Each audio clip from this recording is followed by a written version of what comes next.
So look at this now. As I mentioned earlier on, police are maintaining high visibility in Wesbury and they are on high alert. This as that west of Johannesburg suburb has reported more incidents of violence that have taken place in just the past 2 days. Let's speak now to community member in Wesbury, Jefferson Johnson. Jefferson, good evening. Good to have you. 6 incidents just this weekend, bringing now the number to about 13 attacks in Wesbury that you have been seeing over a course of time. What do you think is behind these attacks? Well, at this current moment, firstly, I'd like to say thank you for having me.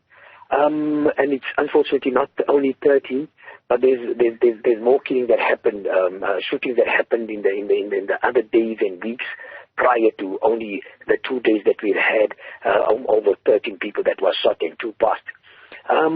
At this current moment, we can't say it's either gang-related or it's drug-related, because there's so many people that is also being shot that is innocent to gangsterism, that is innocent to a whole lot of other things. So we can't really blame it on drugs, and we also can't blame it on gangsterism, because now every young person in Wesbury has a firearm. Yeah. Is there a particular grouping that is operating or that has been brought into Wesbury from other parts of South Africa? The commander is there saying that there's seemingly some recruiting that is going on of gang members. Well, that's what we all heard. That there's people from Cape Town that has been deployed from different gangs that is now residing in the area. We're not too sure if it is true, but I also believe that there's people that's from Elders, that's people that's from the south, that is also in our communities, and all these communities have a link to whatever is happening with regards to shootings and killings. And you believe the police deployment there in Wesbury is enough to be able to handle this kind of volatile situation? Not at all. Not at all. Not at all. We have patrolling police that is there in the area, and then when there's high alert needed with regards to shooting, then they increase the amount, not even by a lot, but just a few police that comes in. So what they do sometimes is drive around. Some of them would park at Wi-Fi spots and even look at our girls.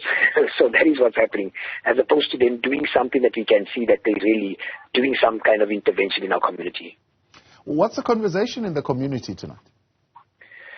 Well, I beg your pardon? What's the conversation amongst community members tonight, following, of course, the incident that we also are reporting this morning? At this current moment, let me tell you, our community is absolutely tense, and everyone is fearful as to what can transpire the next minute. So conversation is what might happen next.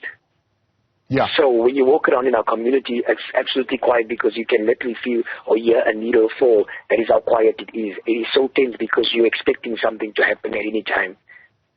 Are there demands that communities are making on police, or are there interventions that maybe community members are taking up themselves? Most certainly. We have had in the last few months, in October, we've had a meeting with General Mawela. We've also had a meeting with General Massa with regards to what we needed and what we wanted for them to do in our community, and they haven't done any of that.